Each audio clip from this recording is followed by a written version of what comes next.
Hello, wonderful. We are going to talk about, and I don't have my little tripod today, so maybe a little shakier.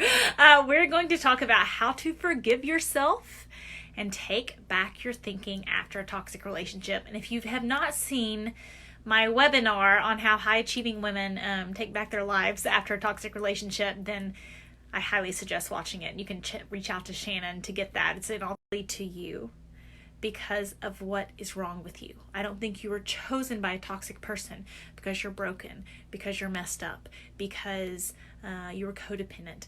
Now, some people are like that. That's a real thing. But more often than not, what I've seen is wonderful, fabulous, amazing women who were targeted because of their strengths, not because of their weaknesses. Strengths like kindness, strengths like forgiveness, strengths like being able to love well, strengths like looking for the best in people, strengths like optimism, strengths like hope. And so they keep hoping he'll change. They keep hoping things will get better. They keep hoping their parent will show up for them this time.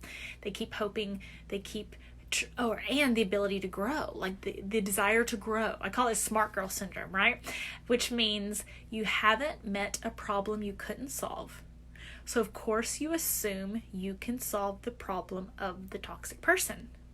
Okay? And the way our brains work, which again, I talk about this all the time, but it's like, yeah, right. Okay. So your brains are made to worry, to keep you safe.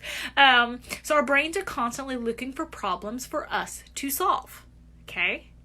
And if you have been within a toxic relationship, toxic partner, parent, coworker, best friend, whoever it is, you have been spending to solve the problem of the toxic person. You've been spending your time and energy trying to solve the toxic person.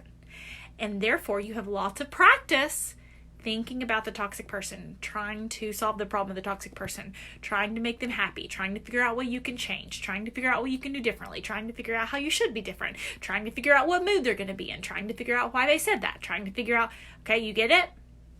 And it's exhausting. But I want you to think about it in terms of practice, okay? Your brain is looking for problems to solve. If you keep trying to solve the problem of your toxic person, it's just like this, right? Like you're beating your head against the wall, which I know you're like, yes, I feel like I'm beating my head against the wall all the time.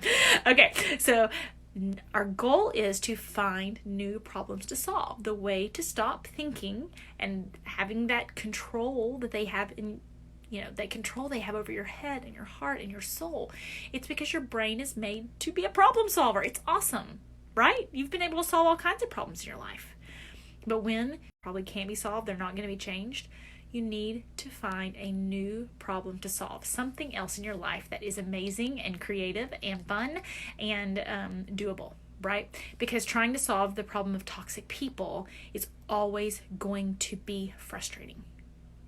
Also, if the toxic person is one of the worst things going on in your life, then why spend all your time, energy, efforts, everything on the biggest problem of your life?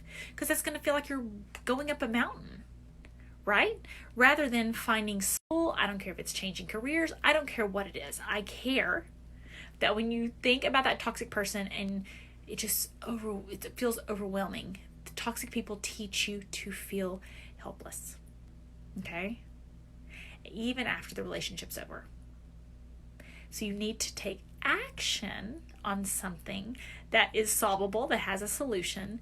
And so you get rid of the feeling of helplessness and start to build the feeling of being capable, the feeling of powerful, the feeling about solving the problem of toxic people or taking back your thinking. But it's based on how your brain works. I know just go no contact, right? There's all these healing processes and it's like, oh, just go no contact. Don't think about them. Think about some, just sit in the pain, okay? Our brains are made to solve problems. You've been trying to solve the problem of your toxic person. And then you've been beating yourself up because you couldn't solve the problem of your toxic person. Finally, straightening up your shoes in the garage. It doesn't matter. It matters that you start to regain control of your life, stop feeling helpless, and start moving forward.